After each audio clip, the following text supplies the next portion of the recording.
What does being a credible business mean to you? It may be cheesy, but I think it's important. I mean, you got to stick with brand, right? You Yeah. gotta stick with the brand. I mean, I think you kind of have to define, what credible means. It's kind of interesting because, again, I would think that if you line up 100 property management companies, you might have three or four of them that have a similar definition of what credible means.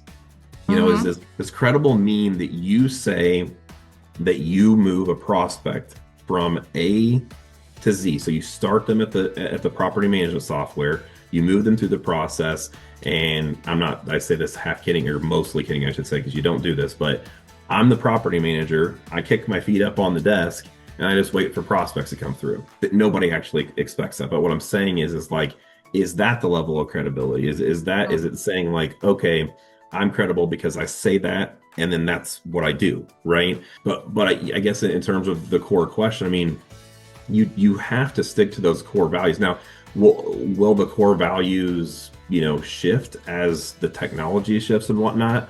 I mean, maybe, but if you stick with that and you kind of, you're always in tune with, the feeling of how businesses are run. I mean, obviously I'm subjective here. I'm not objective, but I don't know if there is a better credibility that you can stick with. And maybe that's out of turn. Maybe I shouldn't say that because I'm saying it about myself. I'm saying it about the business, but it's like, that, you know what I mean? Like that credibility does come from doing what you say, saying what you do. And as long as people see that and you can show that you're doing that, it's like, let's go.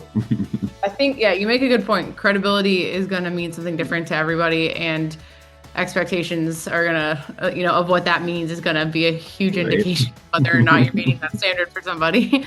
But I would say that it kind of ties you back to the reason that you said customers choose you, and that would be customization. So, like, in a way, it's like what makes us credible for you? Like, what do you need from us? And then let us do that. But I will say, Yeah. universally, as someone who's been running a management company, if I were to put like one, and you mentioned it, if I were to put one value on on a vendor, it'd be like, don't tell me you're going to do something and then not do it. Like, don't overpromise and underdeliver. And I think many people would throw that somewhere in the definition of credible.